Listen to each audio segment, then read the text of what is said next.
20 years ago, John and Thomas Knoll created what we now know as Photoshop.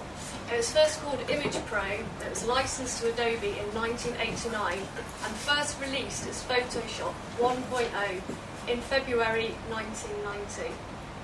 All very boring, so I'm actually not going to talk about this.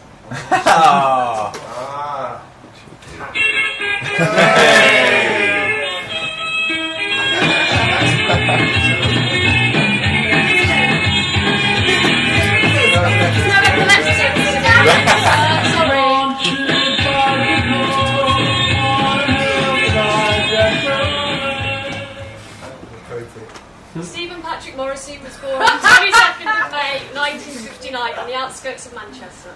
Born to Irish Catholic immigrants Peter Morrissey and Elizabeth Dwyer. He was quite a difficult child. Named after American actor Steve Cochran, you can see in the middle there, and his main influences were Coronation Street, Carry On films, Oscar Wilde and John Betjeman.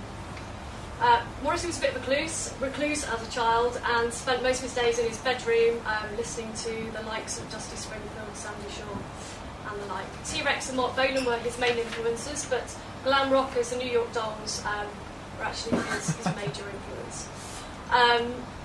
And this kind of introduced him to punk rock. Nice picture there. Morris's first band was Manchester group, the Nosebleeds. He actually replaced the frontman Edmund Garrity, joining Billy Duffy later of the Cult.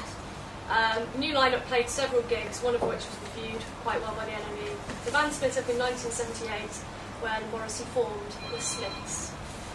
In 1982, Morrissey met fellow Mancunian guitarist and songwriter Johnny Marr for a mutual friend. The Smiths and Morrissey were a product of and a reaction against Thatcherism. The two started a songwriting partnership, writing songs about vegetarianism and cross-dressing clergymen. Mike Joyce and Andy Rourke joined later in the year, and they signed to Rough Trade Records. Why do we call ourselves the Smiths? We call ourselves the Smiths because you decided we were called the Smiths. And I decided because it was the most ordinary name. And I think it's time that the ordinary folk of the world showed their faces. Arriving on the cusp of England's New Wave revolution, amidst the likes of Depeche Mode and New Order, the Smiths stood apart with Marr's unique guitar playing and Morris's prose-lined lyrics in crooning style. The first single, Hand in Glove, was released in May 1983. It didn't actually get into the UK singles chart. This charming man and What Difference Does It Make followed shortly, reaching 25, 12 respectively. Morrissey became increasingly annoyed by the lack of permanent management assigned to the band at Rough Trade, claiming to have been treated like the poor relatives and receiving no recognition that he felt the band deserved. This sparked the first of many legal rifts between the Smiths and Jeff Travis. Strange Way to Become was released in 1987, reaching number 2 in the album chart. Most significant success. But the frustration grew with Rough Trade and caused a lot of rifts between Morrissey and Marr. Morrissey's annoyance with Marr, working with other artists, and Marr joining, he left in 1987. 6 months after the split, Morrissey released his first solo album, Be The Hate. His attempt at a solo career was sufficiently well received by the music industry and the public. It reached number 1 in the album chart on release. Although the breakup of the Smiths was something that was forever haunt Morrissey, the transition to solo artist appeared to suit his desire to be loved. You can see here, it's actually seen as like a godlike character, and actually his fans are all a little bit bonkers, not me included. The hysteria goes back to the first tour in the States when Morrissey broke box office records set by the likes of Madonna and Michael Jackson. Indeed. Like most artists, you go through a bit of a bad phase. Obviously, a lot of album releases, a single career weren't that good, but a bit of fat, and at the age of 50 not looking too bad, and I probably still would.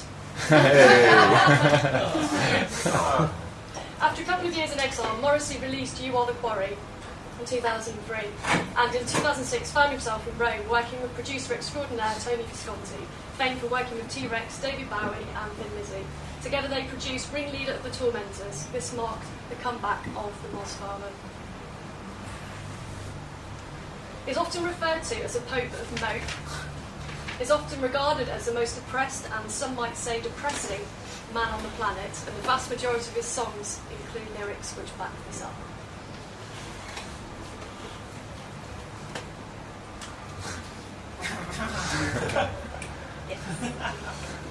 Growing since childhood, Morrissey has been an advocate of animal rights and a supporter of Pecha. Morrissey named one of his songs Meat is Murder, also an album as well. At the Coachella Festival last year, Morrissey was performing for his first set when a meaty smell wafted through the crowd. The ardent vegetarian said, "I can smell burning flesh and I hope to God it's not human." I hope to God it's human. Morrissey was accused of racism during the 80s and most of the 90s, partly due to his ambiguous lyrics. Song titles such as National Front Disco, Suede Head with reference to skinheads, and Bengali in platforms didn't exactly help his cause. In 2007, he successfully sued the NME over racism claims. Morrissey has always taken great pains to maintain the undecidable nature of his sexuality. It has always been a matter of debate, many conflicting statements from the singer, none of which had specifically stated sexual orientation. He maintained in interviews he was asexual and celibate, a fourth gender. Ongoing feuds with people in the industry, Robert Smith from The Cure calling him a whinge bag, Madonna and Elton John basically slating all of their music, and he started slating Margaret Thatcher as well, saying she was only one person and can be destroyed, and wrote Margaret on the guillotine. Love him or loathe him, Morrissey will always remain one of the most influential artists ever.